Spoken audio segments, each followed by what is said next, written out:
Plus d'une trentaine de personnes venues de différentes entités ont pris part ce mardi 10 octobre 2023 à l'atelier national de formation des parties prenantes sur la transparence de l'action climatique et consolidation d'un plan d'action. Cette initiative du gouvernement centrafricain en collaboration avec UB Régional pour la transparence de l'action climatique des États de l'Afrique centrale vise à renforcer la capacité des participants dans ce domaine et consolider un plan d'action national à court et moyen terme. Je suis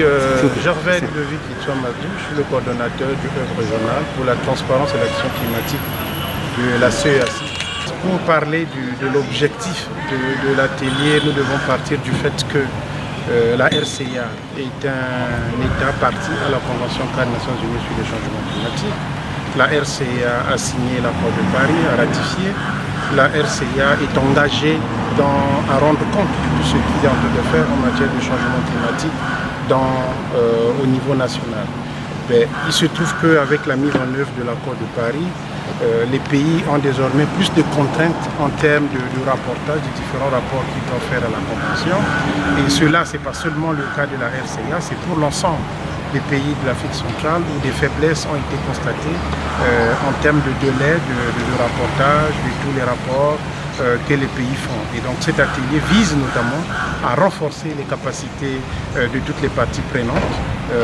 sur tout ce qu'ils font en matière de changement climatique pour à la fin donner les capacités à la RCA pour pouvoir mettre sur pied, développer à la fin de cet atelier un plan d'action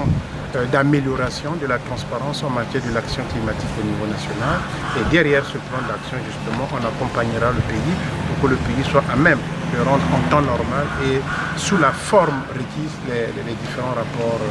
à soumettre. Rappelons qu'au sortir de cet atelier de 3 jours, les parties prenantes seront outillées sur les exigences du cadre de transparence de l'action climatique existant, aussi qu'une conclusion de l'identification de lacunes ou besoins en matière de transparence au niveau national seront connus et partagés avec l'ensemble des parties prenantes.